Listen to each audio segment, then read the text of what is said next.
Hi everyone, welcome to this Java full course for beginners.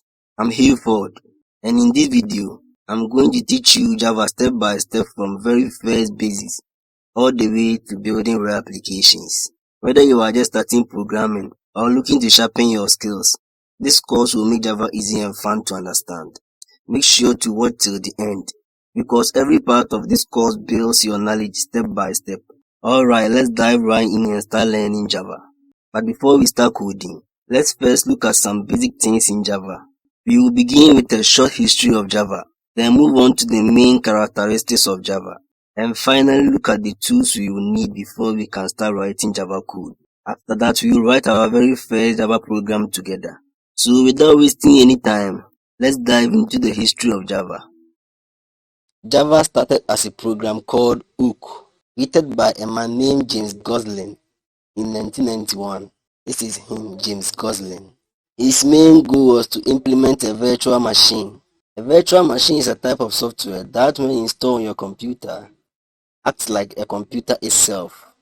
Gosling wanted to design both a virtual machine and a programming language similar to C or C++, but with one major difference. In C or C++, the compiler converts your source code directly into machine code, which only works on the specific operating system you compiled it for. But Gosling wanted something better, a language that could run on any operating system without being recompiled.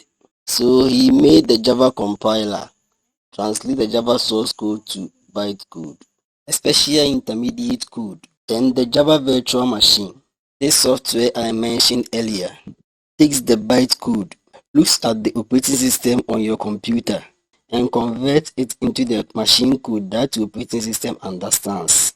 This means if you are using Windows, it translates to Windows machine code. If you are using Mac or Linux, it translates to code those systems understand. Gosling and his team successfully built this idea and released Java 1.0 in 1995. That same year, they also created a web browser called Hot Java, which was written in Java itself and could execute small Java programs called applets, making it very popular at that time. Later on, Java was acquired by Oracle Corporation, which continues to maintain and develop it today. Now that we have looked at the history of Java, let's move on to its characteristics. Java has many characteristics, but due to time constraints, we will focus on only 3 of them. Since we cannot cover all characteristics in this session, we'll look at just a few key ones. The first characteristic is that Java is simple. The reason we see Java is simple is that James Gosling and his team wanted to take C++ or C and make it easier to write, and they succeeded. Java was designed to be simple and easy to use. The next characteristic is that Java is object-oriented programming language. Although C++ supports object-oriented programming, it is only partially object-oriented because it also includes procedural programming features. Java, on the other hand, is a pure object-oriented language. James Gosling and his team designed it to be object-oriented from the start. It is not like C++, which is a mix of procedural and object-oriented programming. We will also learn more about object-oriented programming in this lesson.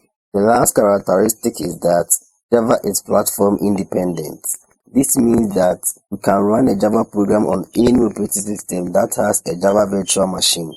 So now that we are done with this, let's continue with the next part, which is getting started with Java. So here, we will start with the tools we will need before we can start writing Java code. Before we can write our Java application, the things we will need are the Java development kit and an integrated development environment. The JDK has API or library. That's what many people call it. Inside this library, there are packages stored in it.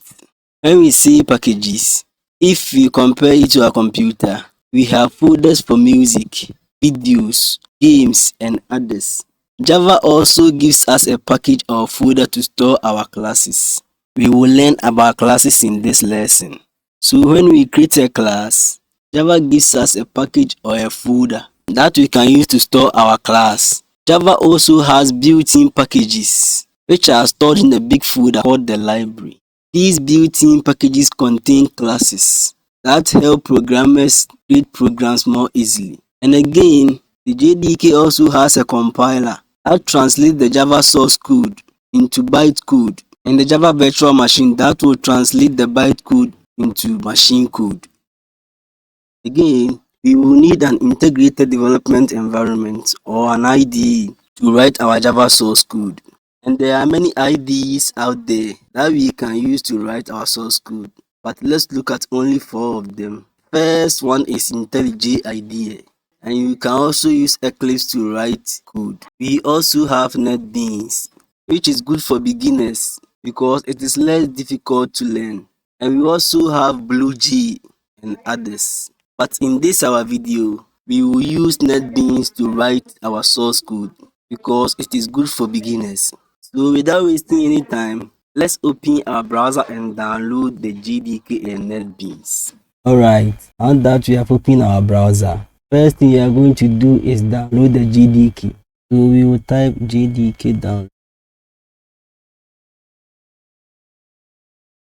Let's click on this first link. Let's scroll down the page. Because we are using Windows computer, let's click here and click on S64 installers link. We'll click on. So now it has finished downloading. So let's go ahead and open the file to start the installation.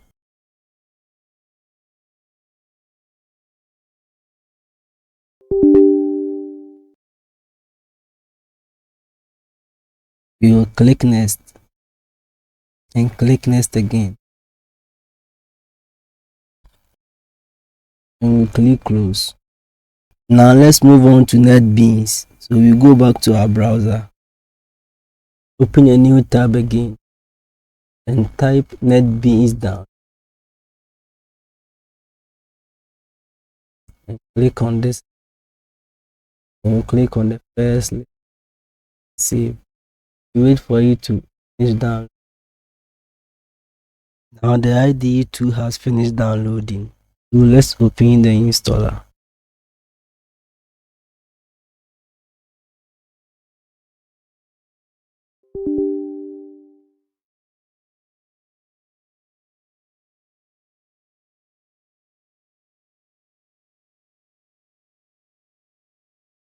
Now we will click next, then agree. Then we keep clicking next until we reach install button.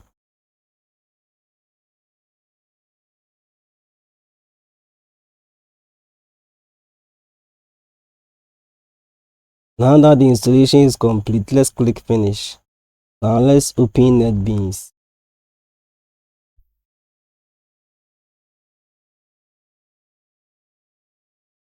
So now that we have everything set up, we are going to create a class and start writing our Java program.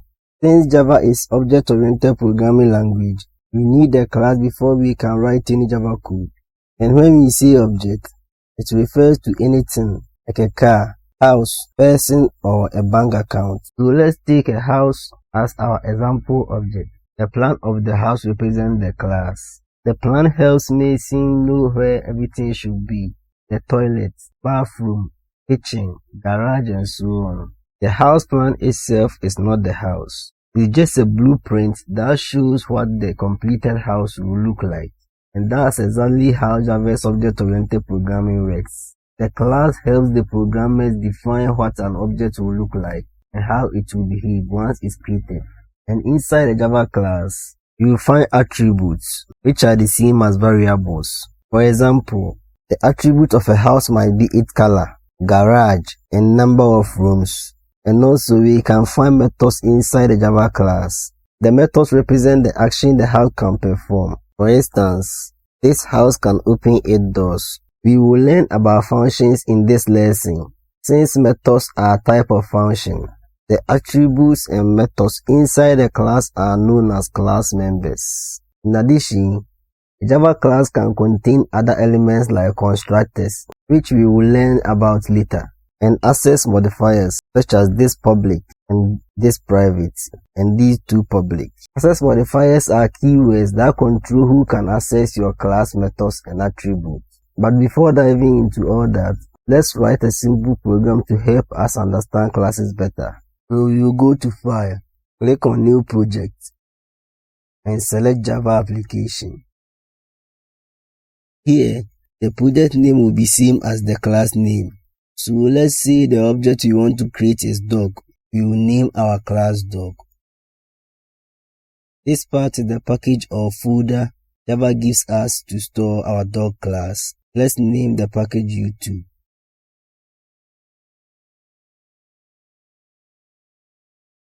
Then we will click Finish. Now our dog class has been created. This package or folder is the one Java gave us, but we renamed it U2. This dog is the main name of our class. The word class is a keyword used to create class in Java. The public access modifier is used here because it is a class and it must be public for the Java virtual machine to recognize the main method. Otherwise, it won't recognize it. Also, this dog class is inside this package called YouTube in our program. Here is the main method where Java execution starts. This means if you don't have this main function, Java won't able to run your code. Now we will write the dog's property or attributes. Let's see our dog has 3 attributes: name, age, and breed. We will use string data type for the name attribute. We tell the computer that this variable was stored as.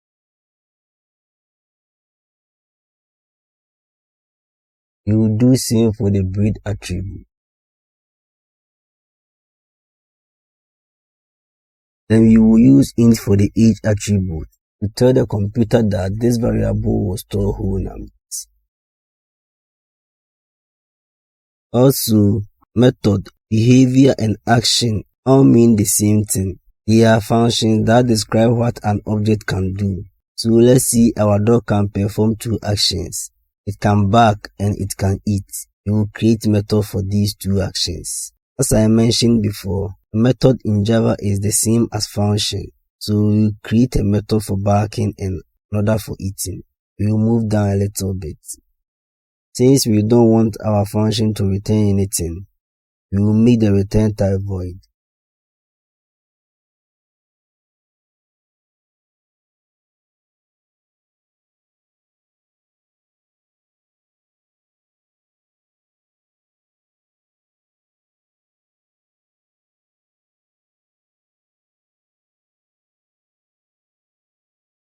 Now we are done with the barking method, so let's create one for eating.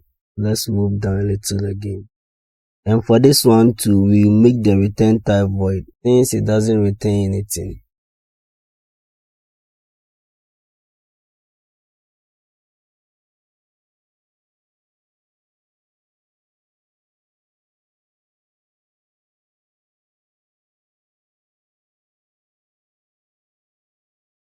So now we are done with the eating method. When we look here in the class, name, breed, age, bark, and eating are all class members. So if you think of this dog as the house we talked about earlier, it's like the plan or blueprint of that house. This dog class tells programmers what the object created from it will look like and what it can do. So here, we the programmers can see that when we finish creating our dog, we can give it a name, breed, age, and our dog can perform 2 functions. It can bark and it can eat. So now let's create our object or dog. In Java, every class has a main function or main method. This is where the program execution starts. So this is where we will create our object. Let's clean this part up because we won't need it. So if we want to create our dog object, we first need to write the class name, which is dog, is dog. So we move down a little bit and type.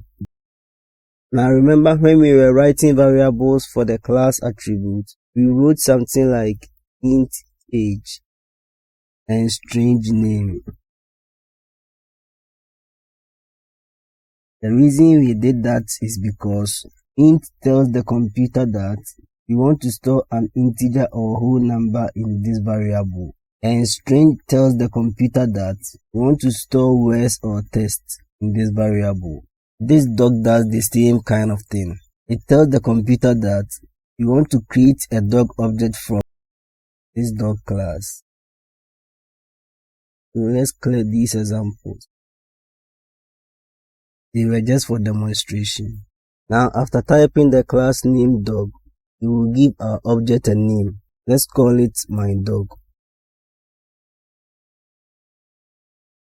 Then we will add an equal sign, followed by the new keyword. This new keyword is what actually creates the object. And finally, we will bring the dog again, at this time with a parenthesis like this.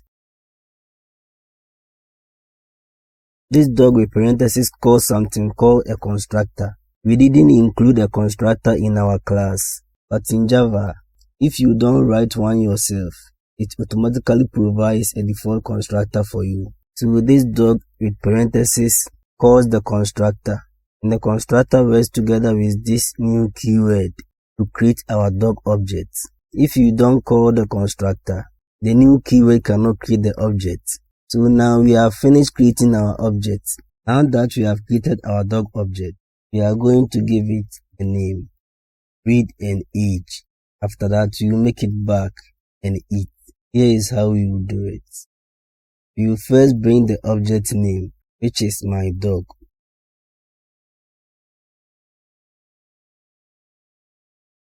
This object name, my dog, represents the real dog we just created. Since we created this my dog from this dog class, it can use all the attributes and methods inside this class. Whenever we want to access any of the attributes or methods from a class, we simply put a dot after the object name. The dot allows us to access everything inside the class that the object was created from.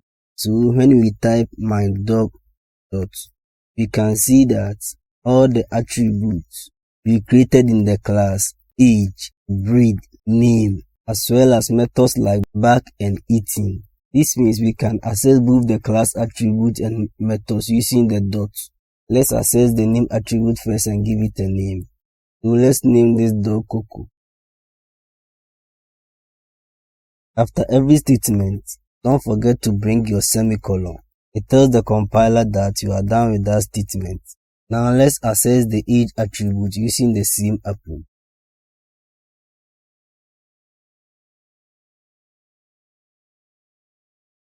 Let's give it age 4. And finally, let's do it for the breed attribute.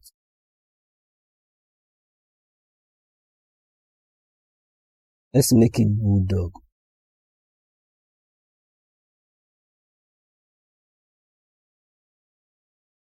We can also call the methods the same way we did for the attributes. Let's make the dog back and eat.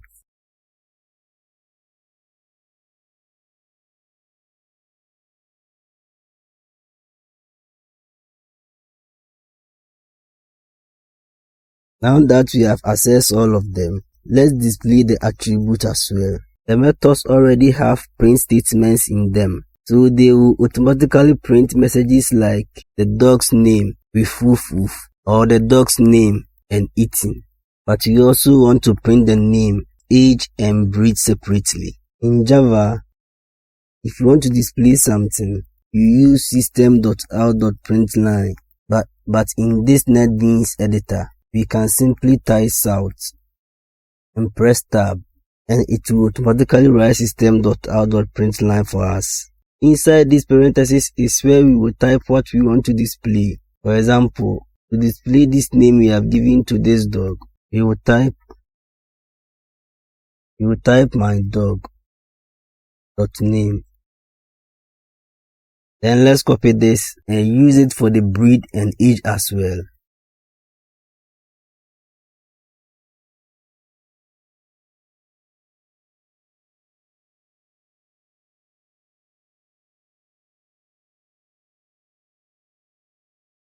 Now we are done. Let's run the program and see what happens.